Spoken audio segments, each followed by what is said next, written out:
will not forget thee, we who stay to work a little longer here.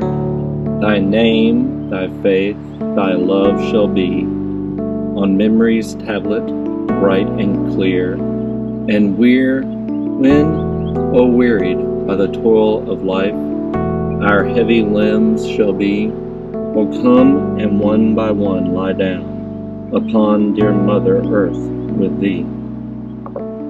Alright, so I'm at Historic Riverdale Cemetery, down off Victory Drive in Columbus, Georgia. Something kind of interesting here in the cemetery that happened years ago. So we'll go take a look.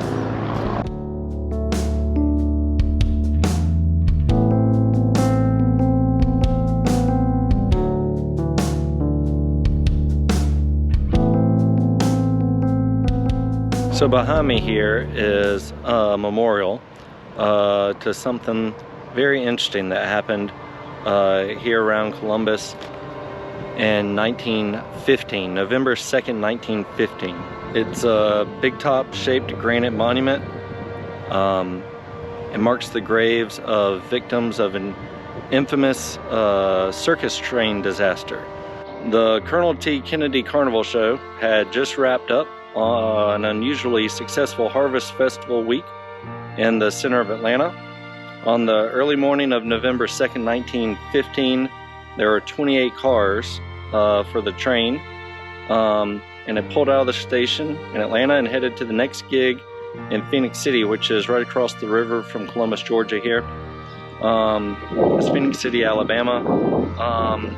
The entire carnival circus company was on board, and a few hours later there'd be a great tragedy. At 1:26 in the afternoon, just outside Columbus, on tracks that ran parallel to what's now Macon Road, the show train collided with a still passenger train. Both were traveling at around 30 miles an hour. The crash was so powerful that the two locomotive engines, they fused together.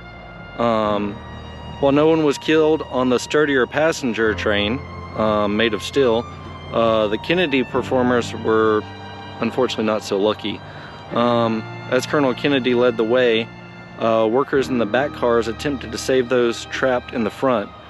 And a quote from him, "I saw those poor fellows pinned in their sleeping wagons, and they could not get out."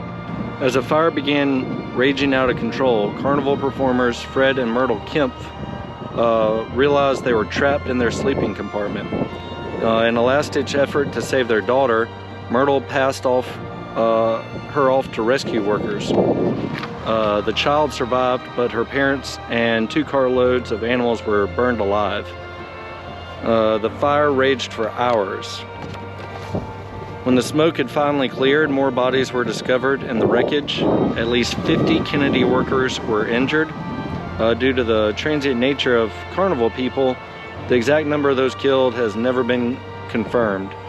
After a mass funeral at Columbus's First Baptist Church, there was a procession to Riverdale Cemetery here, where the burials took place.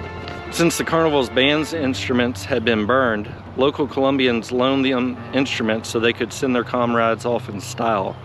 It was determined that the crash was the fault of the passenger train's conductor, who ignored orders to stop and wait for the show train. In honor of the fallen employees, Colonel Kennedy erected this big top monument and memorial, and then he and the rest of the crew headed back down the long, hard show business road.